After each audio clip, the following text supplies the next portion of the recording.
I'm Claire and I'm here to help you get better at ballet. I am an RAD ballet teacher, so that's the Royal Academy of Dance, and I've been teaching for the last 10 years. So I'm here to share with you some of my tips for making the most of your ballet classes, be you a student in training, be you an adult dancer just wanting to do your best, be you a student who's aspiring to become a professional. All of these tips can help you get better at ballet.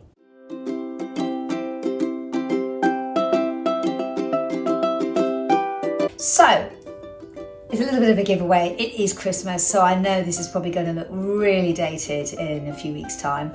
However, I am feeling festive. So it is the Christmas holiday, so you might be missing out on your ballet classes. I know the professional studios will all still be running their classes. They literally run up to, I think, the Christmas Eve used to be the last class I used to do when I was dancing.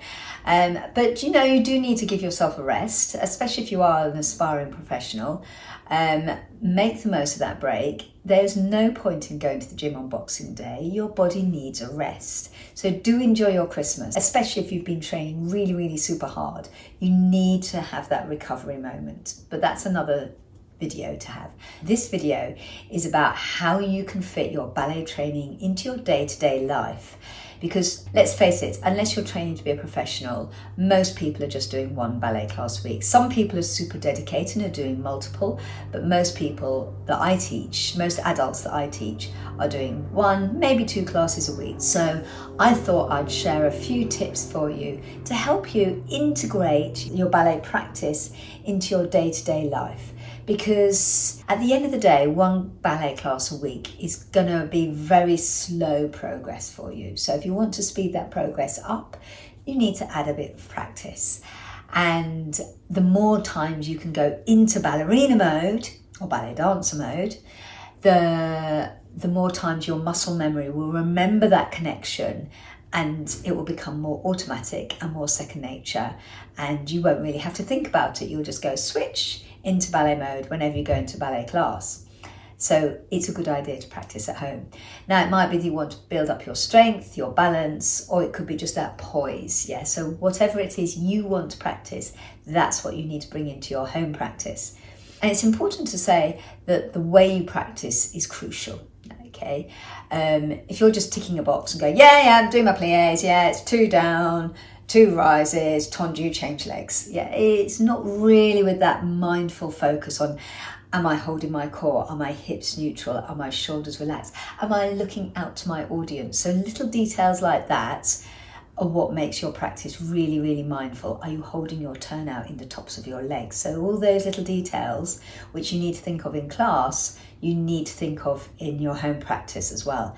And the good thing about practicing at home is that when you start to think of those details while you're practicing, that process becomes second nature. So when you go into class, even if the teacher's not watching you, you find yourself thinking in that same way. So thinking of where your placement is, correcting yourself basically, so that any additional information the teacher can give you is like a bonus on top of that as well. So that's super cool. So there are 3 things you need to be thinking of when you're practicing. Yes, you want to think when, how are you going to fit this practice into your lifestyle? And you need to find a way of slotting it in so that it's not obtrusive, so it doesn't become a challenge, so it doesn't become something you think, oh, I've got to practice, I've got to do that. It becomes something that you do automatically. And we're going to talk about that in a minute. There's a method that can help you with this. It's called habit stacking. And I tend to practice things when I'd normally be bored. So things like when I'm waiting for something. So that's when. Then you've got to think about what you're going to practice. Is there a specific exercise you need to work on? Is your balance a bit off? You want to practice that? Are your feet needing work? So think about those. And also why. Now I know that's a weird one because you're thinking, well, I want to get better. But actually sometimes we give ourselves a little reward for doing the practice. It gives us an extra push. Yeah, again, that's kind of linked in with the whole building new habits method. So you've got yourself a trigger, something that reminds you to do your practice because you've decided when you're going to do it. You do the practice and then you get a little reward at the end of it. It could be a really nice cup of coffee. It could be, if you do a month's worth of really regular practice, you buy yourself a really nice pair of leggings or a nice piece of jewellery, or that might be a bit extreme, but something nice to treat yourself. It could be that you get a manicure, whatever works for you, whatever it is that makes you feel, ooh, I feel really nice. That's what you want to give yourself for having done your practice. So when do you want to practice? Now, I get bored really easily. So things like when I'm waiting for the kettle to boil, yeah, or when I'm waiting for the shower to warm up. I know it's only a couple of seconds, but I get bored. So those sort of times are really good times to think about introducing some practice. It could be that you do some knee rises or some doming. It could be you're waiting in a queue and you think, oh, I'm so bored. For that, you really want to be thinking of something that's invisible. So I think like maybe foot doming. I'll show you the doming exercise. Yeah, we do have it in one of our other videos, but I will show it to you again in this video later. So think of times when you'd normally be bored. You'd either be getting your phone out to pass the time, or you would be, if you were like me previously, I'd be munching on the biscuits while I'm waiting for the kettle to boil. Not a good idea really, but if you're wanting to be healthy and avoid sugar and all that business. So I try to add other things or put other things in while I'm waiting for the kettle to boil or waiting for the toast to do. So things like that. Think of times when you get bored, when you're doing something else, you think, oh, I could put in a few rises at that point, something like that. Another one is when you're watching television. When I was younger, I was much looser and I used to sit in box splits and watch the television like that. I can't really do that now, but you could still sit in a position that's gently pushing your mobility a little bit. Again, I don't advocate stretching when you're not really warm, but you could get yourself in a position and then just find the edge of that position, so you're not really stretching and pushing it, but you're just feeling the edge of that stretch, and just sit like that.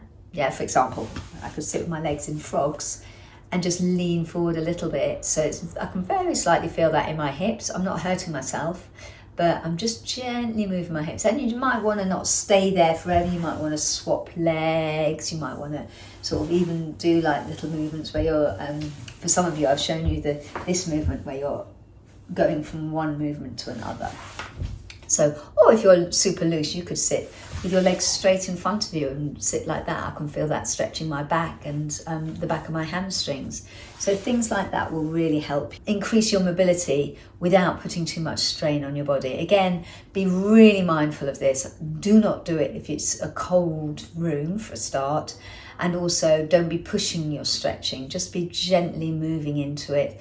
And if you've just done a workout or just done a walk, perfect, because you'll already be warm. Ideally, before you do any stretching, you want to be doing a good sort of 10 minutes of getting your heart rate going up, getting yourself warm from the inside out, so you're not kind of doing it stone cold.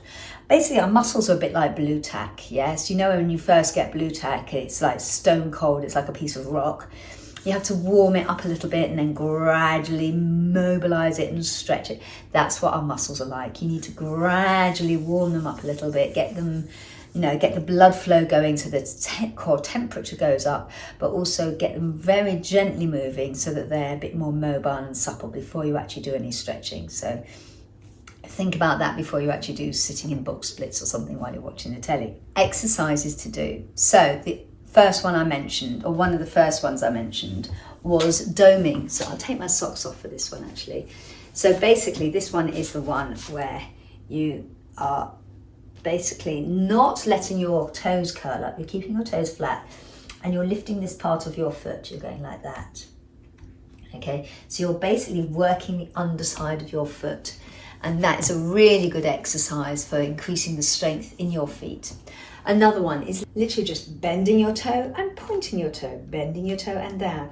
Again, you wouldn't really want to do this in a queue in the supermarket because people might look at you a bit weird. Remember, everything you do on one leg, you must do on the other leg, so you're always balanced. Yeah, if that's working for you, you can also, I'll just take the other sock off. You can also do little rises, rising up and a down, making sure your weight is absolutely between your first and second toe, your big toe and your second toe. Yeah, I try to keep my ankles together. That's a good way of making that happen, but sometimes knees can get in the way. I do that when I'm cleaning my teeth. I'll be brushing my teeth, going up and down, and then every so often pop in a little plie just to release your calves. That's a really good one We're just strengthening your calves basically and improving your balance. Another one is knee lifts.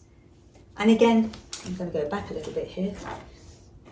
And again, you want to do this quite slowly, yes? Because the more you're doing it slowly, the harder it is. Yeah, you're having to lift your knee. So it's working your quads, it's working your core, and it's working your balance because you're having to stand on one leg. If you find balancing quite hard on this one, feel free to hold on to something, not the Christmas tree, but a table or chair or kitchen surface, that's a good height. And hold on to something just to keep your stability. If you're nailing it, you could, if you're feeling really strong, again, I'll probably start this holding on to something first, even like just fingertips. Doing that, then a rise, then down, and that. That's actually quite hard. It's surprisingly difficult to do that one. So just be really careful with that one. Or you can go up and plie and stretch and down, making sure those knees go over your toes. So what you're doing is you're improving your balance, because basically that plie, you don't want that knee to wobble. So you're working on maintaining that strength there. When you've done that, if you do that for a minute, you will start to feel that in your thighs. If you want to add extra strength to that, you can add arms. Yeah, do opposing arms. So you're spiraling your rib cage. I can't do it probably because the tree's in the way. So you're spiraling your rib cage as you're putting your elbow towards your knee. Always the opposite elbow to opposite knee. Otherwise it gets a bit weird and your balance will go off. That adds a whole layer of spiraling your spine and rotation your spine. And if you do speed that one up, that actually makes it a little bit cardio. You can actually do a pull down, yes, and that kind of makes it a little bit more of a workout for you.